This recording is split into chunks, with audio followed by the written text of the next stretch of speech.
All right. Cool. All right, can I maybe just get someone in the chat letting us know that you can see and hear all well?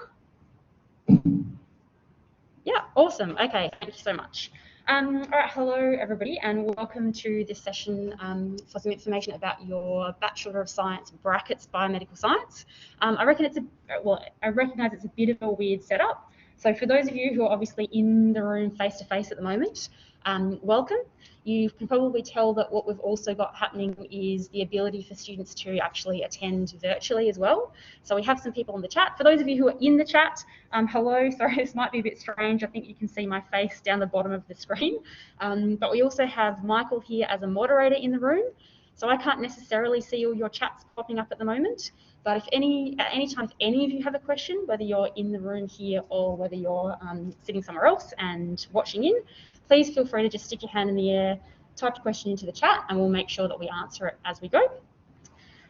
My name's Hilary Coleman, so I'm the Program Director for the Bachelor of Science brackets Biomedical Science. And you guys will see me a lot throughout your studies. For starters, because I take some of the first year, or I'm teaching some of the first year units that you might be doing, so you'll see me there. But you can also come and have a chat to me at any stage just about your general study progression, where you want to go with your course, all kinds of things like that, just for some general course guidance. As I said, Michael, who's our moderator here, I might actually get him to come and stand in front of the camera and introduce himself as well. Yeah, I'm trying to go off two screens. Hello, everyone. My name's Michael, and hello to everyone in the room here today. So as Hilary said, I am the Assistant Program Director for Science. I'm also the first year Science Student Coordinator. So as a part of my role is to really help you transition into your first year of studies.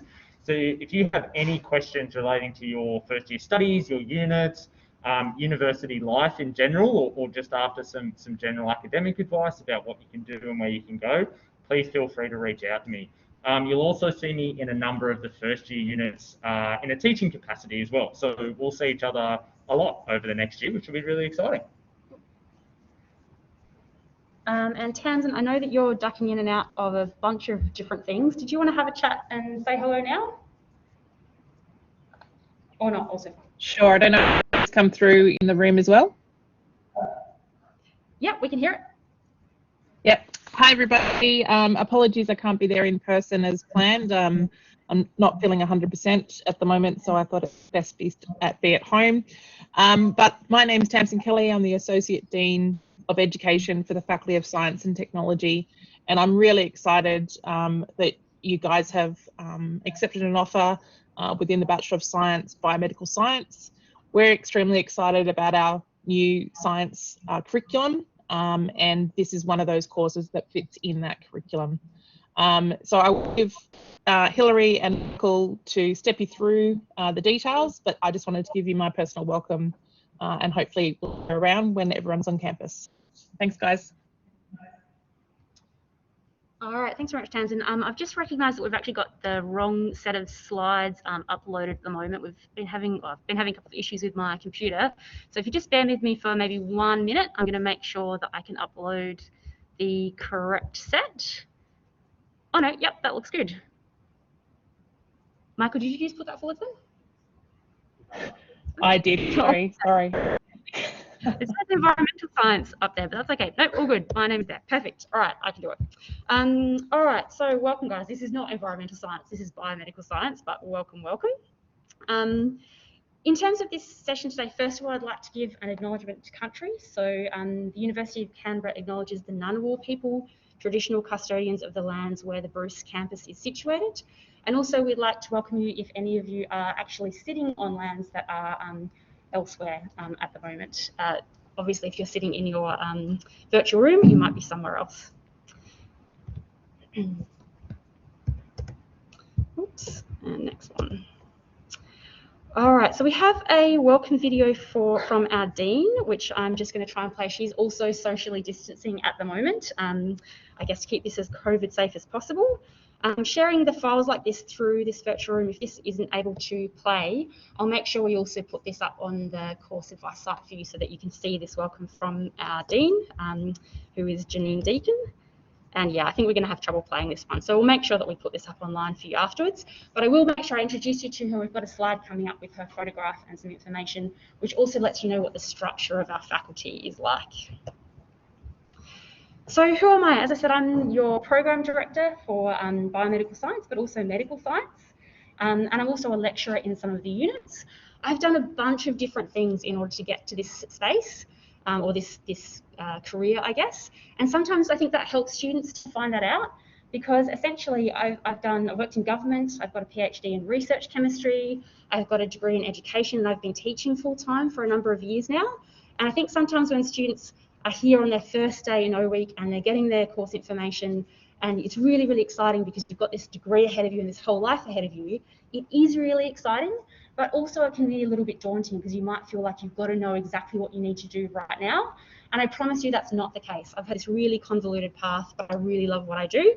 So you're going to see me a lot, but one of the things you're welcome to come and talk to me about is if you're not sure about where you want to go with your studies, and we can certainly come up with some options for you.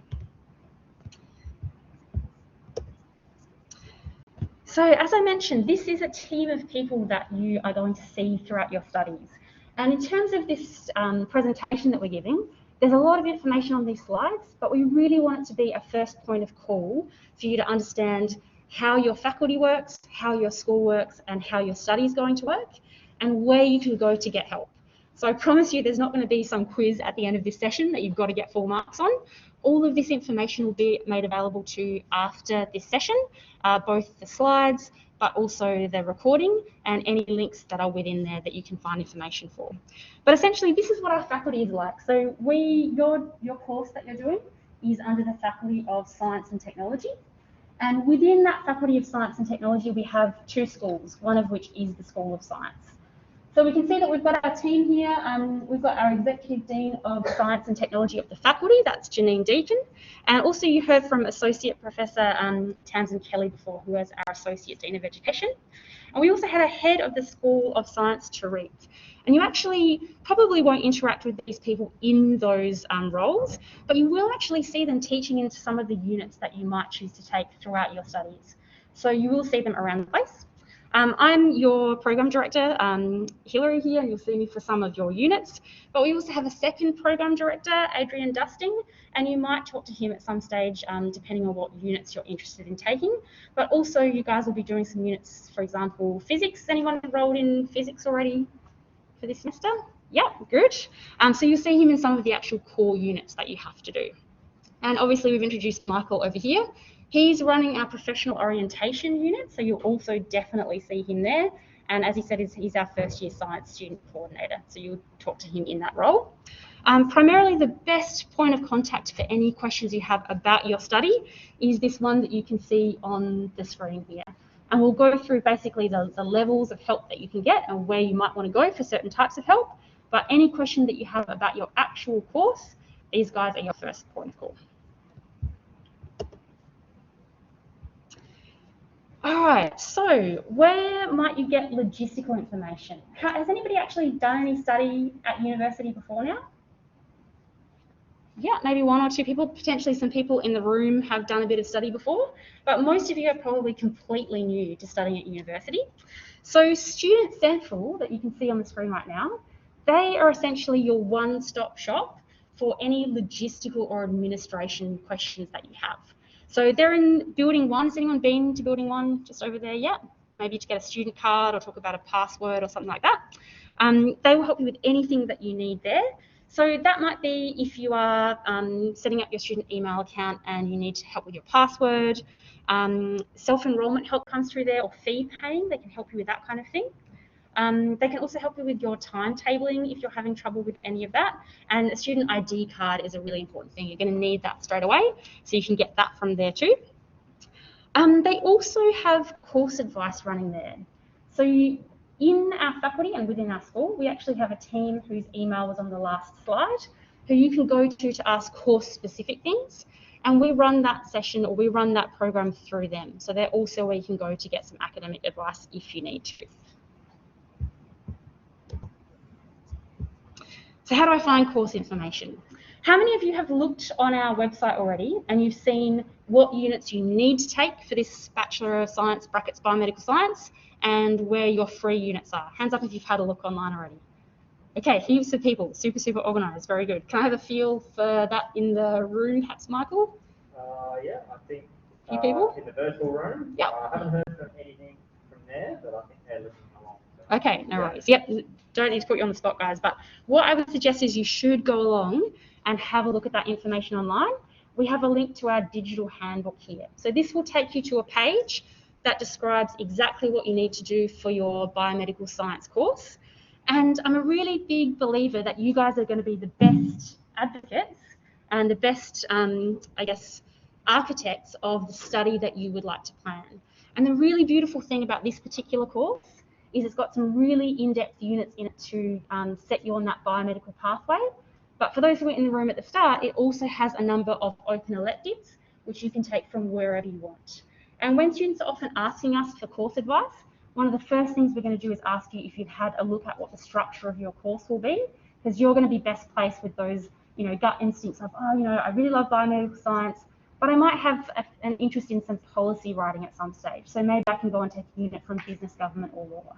That kind of thing we're going to ask you about. And all of that information is actually already available to you online, including descriptions of all the possible units you could take and the conveners of those units and what's involved in those units. So I highly recommend having a look at that digital handbook, because that's going to give you, put you in the best space, I guess, to figure out what you would like your degree to look like. So what do you do if you want some course advice? Let's say you've looked at your digital handbook and you've looked at what your biomedical science degree should look like, and you've got some open electives. You might even have some questions and you say, okay, well, at this point in time in this year, I think I might need to study part-time at some point. Or I've started an open elective unit, but I'm not sure it's for me. Or you might fail a unit at some point. Touch wood not, but it happens to the best of us at any kind of time, I guess, in our life when we've got lots of things going on. So you might need some advice as to how to overcome those things or how best to plan out your study. You can obviously come to get some course advice. So definitely we're not leaving you alone with the website and saying go and figure it out on your own. You want to make sure you've had some thoughts about what you want to do and come to some decisions about what you're interested in. But if you want help putting that together into a study plan or a course plan that works for you, we can definitely give you some advice on how to do that. And again, that's that same email address that you can see at the top, SciTech Student Inquiries. So that's our education team for the Faculty of Science and Technology. They are super helpful, capable people. You've seen them probably walking around outside before you came in. So they can help you out with those study plans. And as I said, if you've got any credit that you might want to bring in, they can help you with that, any variations, any course progress, all that kind of thing. So logistical stuff, you can head to the Student Centre, but for your course-specific advice for your biomedical science course, these guys can help. When in doubt, if you really know who to go to for help, still the Student Centre in Building 1 will help you. They'll tell you where to go if it's something that they can't help you with. The other really important website that you can see here is how many of you have been in Canvas so far? Yep, excellent. Yeah, obviously all the guys in the virtual room are, because you're in Canvas to be in here, so that's good. So I'm really glad to see lots of people putting their hand up in the room too. This is actually the Canvas site for our School of Science course advice. And so if you email these guys here, mostly we find that 9 times out of 10, a student could answer their own question by having a look at this Canvas site that is on the board, on the screen here. And that's certainly not an acknowledgement. If you have a question, you should definitely ask. But the point of us putting all of this information online is we want to be as flexible as possible for you guys. So you might have a question on a Saturday night at 2 a.m. because you're trying to balance, parenting or caring and caring responsibilities, part-time work, whatever it is that you happen to be doing. So you might have a question at a random time that's out of hours. Heaps of that information is actually held on this Canvas site, which is this uclearn.canberra.edu.au, and there's a course number there. And you should all be enrolled in that course automatically when you come in. If you are reaching out to us, whether it's myself as a program director or unit convener, whether it's Michael in his roles, whether it is the education team, whoever you're contacting at university, we do ask that you use your student email address. So all student email addresses have this form that you can see on the screen here. There's a U followed by your student number. Does everybody have a student number so far, or know that you need one? Yep, you might not have memorised it yet, but that's all good. You don't ever have to memorise it, by the way, but you use it so many times, you probably won't be able to avoid that. So that is you with your student number at uni.canberra.edu.au. So they all have the same format as each other. When you contact all of us, you must use that email address. And it can seem a bit pedantic to have to do it that way, but unfortunately, that's actually the way that we, well, unfortunately/fortunately, that's actually the way that we maintain your confidentiality and privacy. Because oftentimes you might be emailing myself or maybe one of your conveners. So a convener is a person who's responsible for running your individual unit. You might need to email that person about a private issue in terms of your health that's preventing you from turning an assessment in, for example. Or you might want to email myself or a convener about some of your results in your units. And oftentimes when we get students emailing us from a private account, we can't verify who you are. So we wouldn't want to trade information with that email account, not knowing that it's you. So please, please, please, you might find it frustrating because you might fire off an email that's really important and you would like a response. But if you do it from a private email address, unfortunately, whoever you've contacted will actually have to ask you to send it again from your student email. So if we just do that straight away, it saves that hassle for you guys. The other thing I suggest is it really depends in the units that you're in. Your conveners will tell you what the best mode of communication is. So you won't have to guess. They should tell you in your own Canvas site how they want to be communicated with. What I'd say though is Canvas itself is actually not the best way for communicating. It only lists students' first names. So if you are in a unit that's really small, maybe there's only 30 students in there, that's perhaps not so bad because your convener knows who you are. But last year I ran a unit that started off with about 470 students in it. And a student kept messaging me through the Canvas site, and there were 5 students with that same name. And I felt so sorry for the student. I just could not help them because I couldn't convince them to send me an email from their student account, which would actually let me identify them. Don't know how many Georges there are out there, but yeah, there are a lot of people potentially with the same name in a big unit. So the bottom, I guess, line for this story is student email account is always the best way to go. Chances are it's the fastest way you'll get an answer and some help. All right, so what do we mean by Canvas? So it sounds like all of you have discovered the wonderful world of Canvas. When you log into Canvas, you'll actually see some tiles or boxes like this when you log in, and you would have been automatically given access to any that belong to the units that you've enrolled in. So for example, I'm doing some teaching into contextual physics with mathematics, so I can already see that unit on my course page. And basically any unit that you study throughout your Bachelor of Biomedical Science, it will have its own Canvas page. And basically that's where all of the information will be disseminated to you and all of the communication will take place. In a lot of cases, it's also where most of the assessment will be delivered and that you'll submit. So if you're having trouble accessing Canvas or we get to the end of this discussion and you're not sure what Canvas is, please make sure you let me know and we can see if we can get you on there. You'll also see that School of Science information page that I've mentioned. Heaps and heaps of really great stuff there. The nice thing about Canvas is you can set it up so that if there's an alert on Canvas, it'll email your student account. And certainly my expectation as a convener is that my students would be checking our Canvas site every day and would be checking their emails every day. And it just really helps us out, particularly in COVID times. Not everybody is on campus and attending face-to-face sessions anymore. So if your convener for a unit puts an announcement on Canvas, they expect that that means that every student has seen it. So they're not going to send you an announcement on Saturday night, something that you need to do on Sunday. That's completely unreasonable, so you don't have to worry about that. But when an announcement has been made, you want to be making sure you're looking at it in a timely manner, essentially. All right, so that Canvas site for the School of Science course information that we mentioned before, when you actually get into it for the first time, you'll see a bunch of tiles on the screen that look like this, and it's super, super helpful. So not only, as I mentioned before, can you already get online and look at all of the requirements for your degree and all the possibilities in terms of electives and requirements and all that kind of thing, within this Canvas site, it'll actually allow you to find a study plan already. So if you're not quite sure what you want your study to look like and you get into this site, it has some set study plans that actually fit a bunch of different possibilities already. So having a look at both of those things together, if you're unsure about what you want your study to look like, by the end of today, you could actually have an idea with a plan straight away, essentially. There's also some frequently asked questions on there. So again, 9 times out of 10, we find if the student has a question, it's actually covered if they have a look at this site. So definitely go there first, and chances are you'll actually get an answer to your question straight away.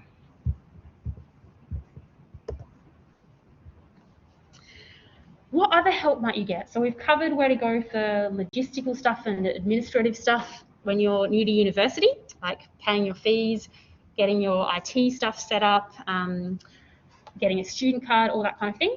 We've talked about where to go if you have specific course advice. So within your Bachelor of Science, Biomedical Science, where do you go to ask questions? But there's also a bunch of people who can help you with all kinds of other skills that you might need at university. And study skills at UC, we have some information up here on the board. Essentially, these are some things that can make you best placed to be successful in your study.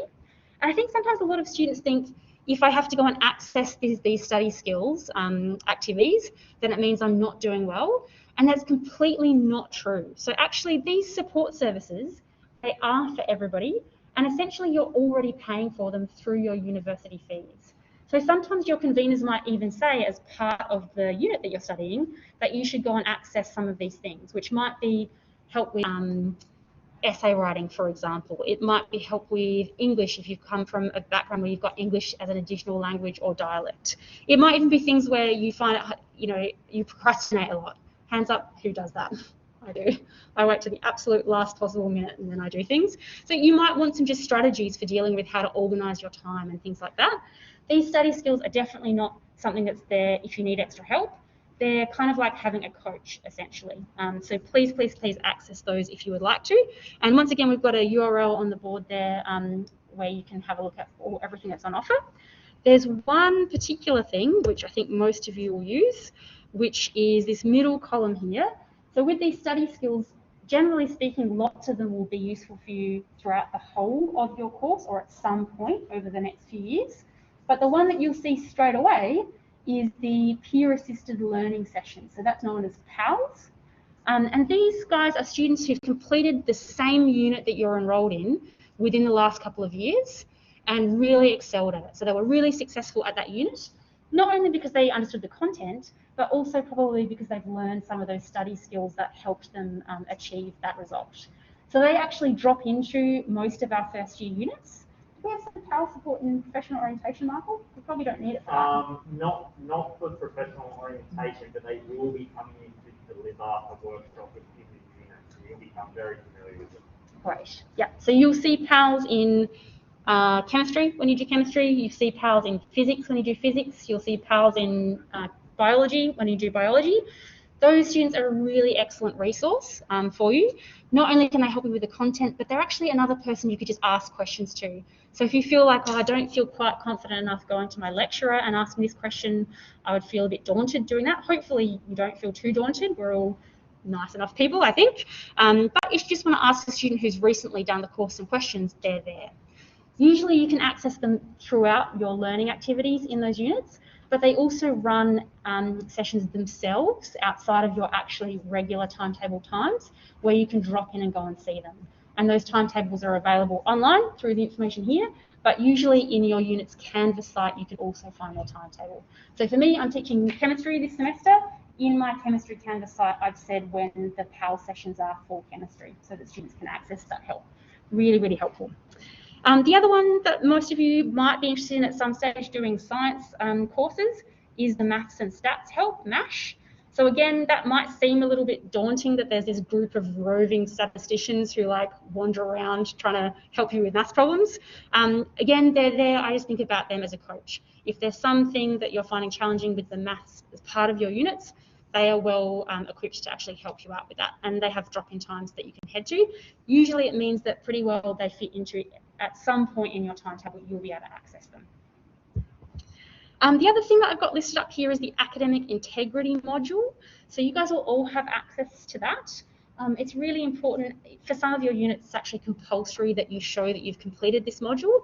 And essentially, particularly important with science courses, this is all about making sure we're, I guess, keeping our academic integrity with the work that we're doing.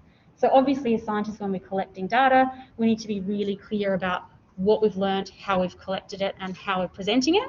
And part of that falls into this understanding of this academic integrity that we have throughout our studies and our professional lives. So you'll be able to access that, and in some of your units, for example, professional orientation, you will actually have to complete that for your studies.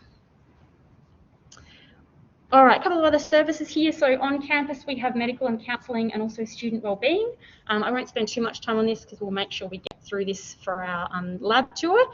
But essentially, medical and counselling, you have access to them at all times during hours. In fact, I think they're open a little bit out of hours as well, but you can find their opening hours on our website. You might want to see them too. So let's say you've got an assessment that's coming up in one of your units and you're ill for whatever reason. That's completely understandable and completely reasonable. One of the things we ask often is that you show a medical certificate if you need an extension on something. And it's really helpful having medical and counselling on campus because you know there's somewhere that you will be able to go and get that. We have some specialised services too. So some of you might find that you don't want to access any of these services. Some of you might find that you want to see what all of them can have to offer you. One of them that I'll just draw your attention to is this one called Inclusion in the top middle there. They are also in Student Central. Can anyone remember what building Student Central is in?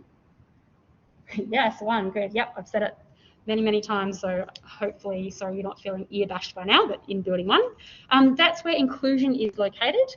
So for example, that might be if you're a student who might have whether it's a physical ailment or a mental health challenge that you're working through at the moment, it might be something whereby you go and have a discussion with the inclusion team, and there might be some things that your unit conveners can do that help you with your study throughout that unit. It might be things like, let's say you have a hearing difficulty, then the conveners of your units might be able to discuss with you some things that they can do for the teaching of those units that would help you with that essentially. So it's more accessible for you. I should mention with any of these things, so whether it's inclusion, whether it's student wellbeing, whether it's medical and counselling, all of it's kept confidential. So actually your convener doesn't need to know anything about what challenge you're facing. They will simply get a communication from inclusion after you have spoken to inclusion to say what it is that you need done in your units. So it's definitely an ongoing conversation. You do want to be talking to your convener to make sure they are able to help you, but it's not something that they need to know details about if that's something that you're concerned about. But definitely over in building one, that can help. We also have a great mentor program here, which you can sign up for, and you can become a mentor later on if you want to. So this just pairs you up one-on-one with a student who's a bit more advanced than you are in their study. So they've been studying for a couple of years. And as you can kind of imagine, only students who really want to help other students out actually decide to become mentors. So it's a way where if you've got some kind of other question that you think you want answered, even something that you think might be a really silly question, I promise you it's not, because if you're a new student, any question you have is a fair enough question, but these guys can help you out there. So again, it's just another layer of support that you can get access to.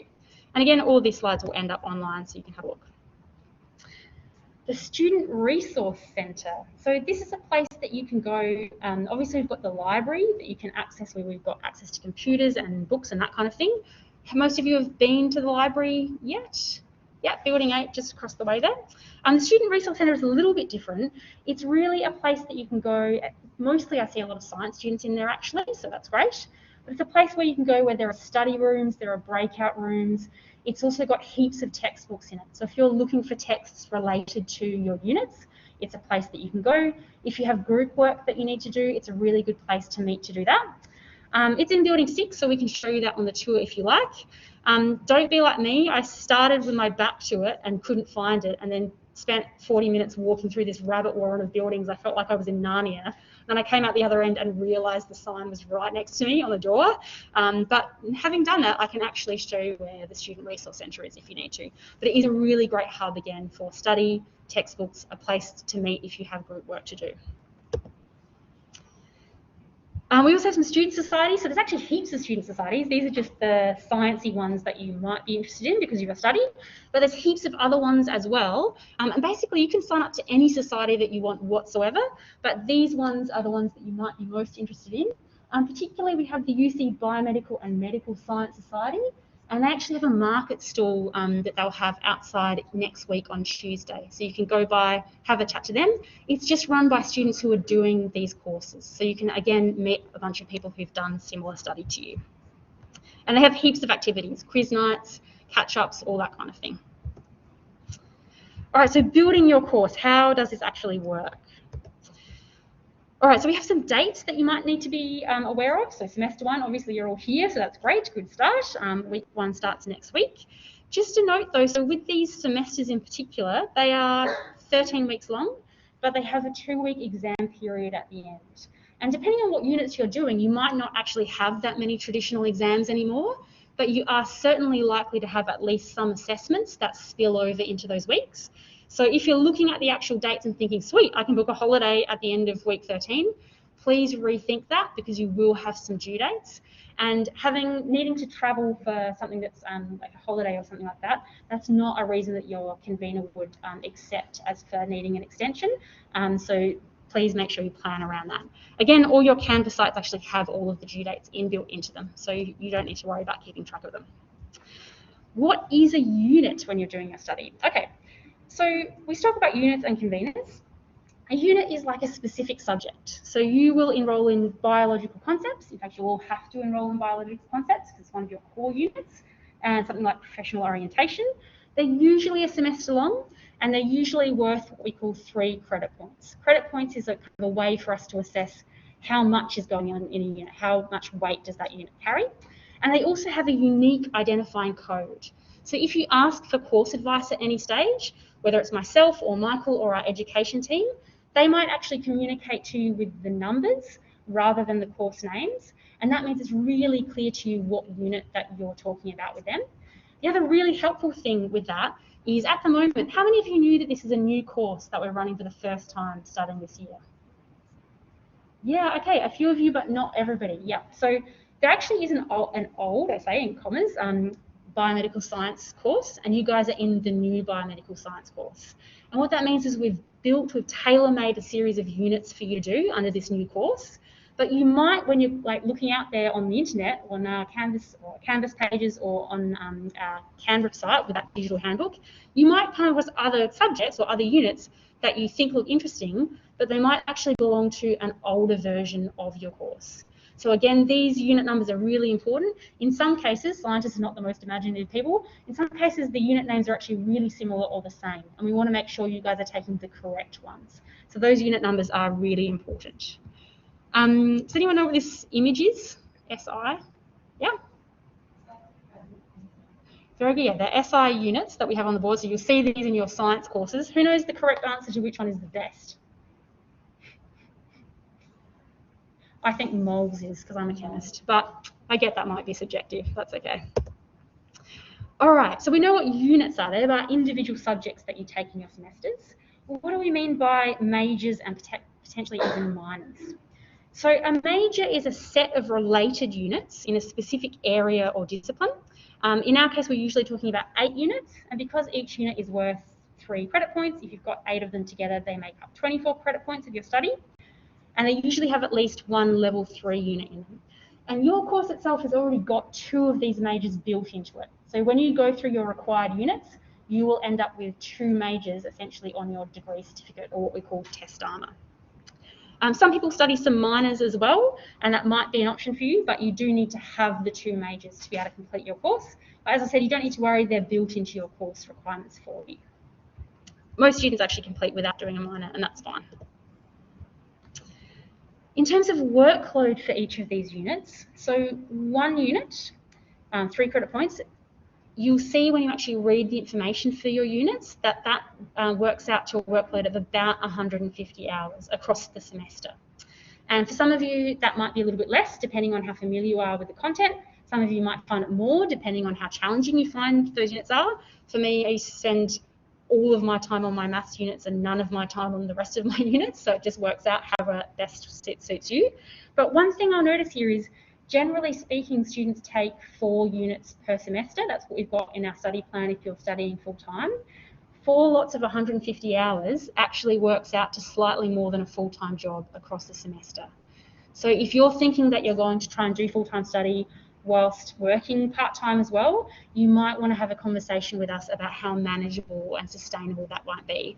We're certainly not saying it's completely impossible, but if this is, some students kind of feel surprised by this when they see how much work might be involved. So we'd rather you be prepared and be able to have a conversation with us first. And again, you can always ask our education team to help you out with a part-time study plan if that's going to suit you better. All right, so we have our Faculty of Science and Technology. This is where we're sitting. These look a little bit like stock photos. I think obviously all scientists just stare at colourful liquids. I don't study any IT. I just imagine they are always wearing virtual reality glasses, who knows? But that is our faculty. And then within it, we have our School of Science. You guys, obviously, you're in biomedical science, but in most of your units, particularly in the core ones, you're also going to have environmental science students, and you might see some forensic studies students as well. So you'll all be in a lot of these units together until you really start specialising, which is great because you'll see a lot of other people. How does your Bachelor of Biomedical Science actually work out? So there are a bunch of different career paths that you could pursue. And again, you might have an idea about exactly what you're headed for right this second, which is great. Or you might say, I really don't know, and I want to actually use the units that I'm studying and some of my electives to help me figure out where I want to go, which is absolutely fine. Both of those ways of doing this are all good. We have some really good, I guess, appeals for our courses. So with the people who are teaching you in your units, most of them are actual current researchers at the same time. So if you're considering going on to some further study and some further research, they can actually talk to you literally about what that would involve in their labs, the kind of research they're doing, what their career path has been like, all of that kind of thing. We also are really proud with this course and many of the others that you get some work integrated learning. And what that means is some of the lectures that you have, for example, actually involve people who are in industry and research coming in and presenting to you. And it also means that you will have a chance to go and do a placement at some stage throughout your course.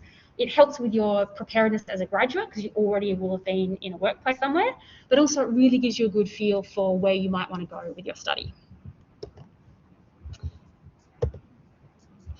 All right, what is your study actually going to look like? So what I've got on the screen here is basically the general study plan for your Bachelor of Biomedical Science. So we've got semester 1 and semester 2. This is what it would look like if you were going to be studying full-time from this semester.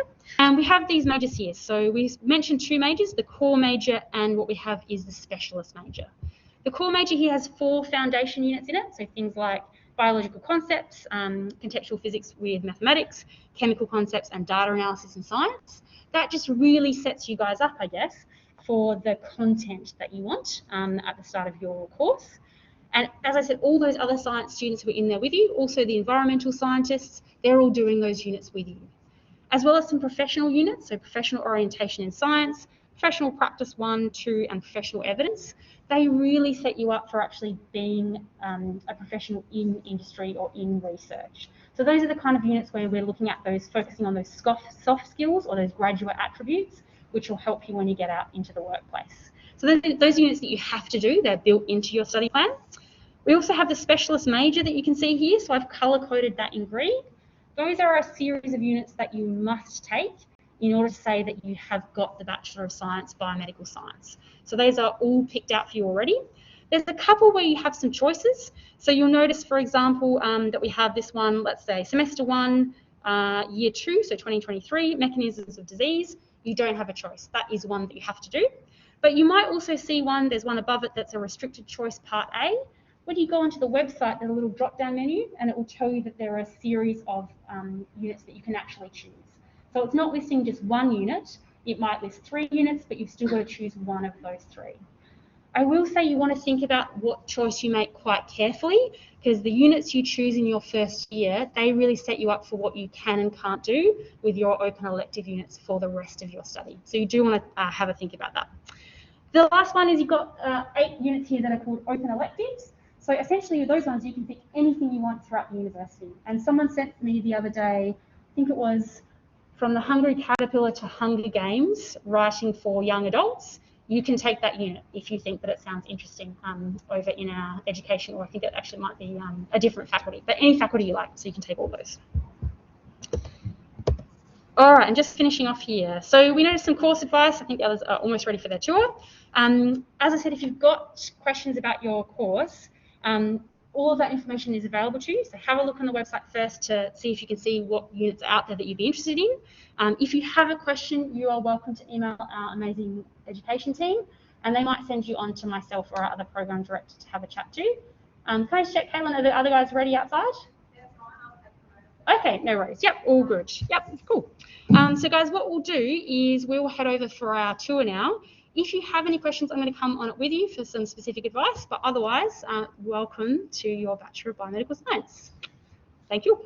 Should we stop recording? And welcome to all in the room. All good.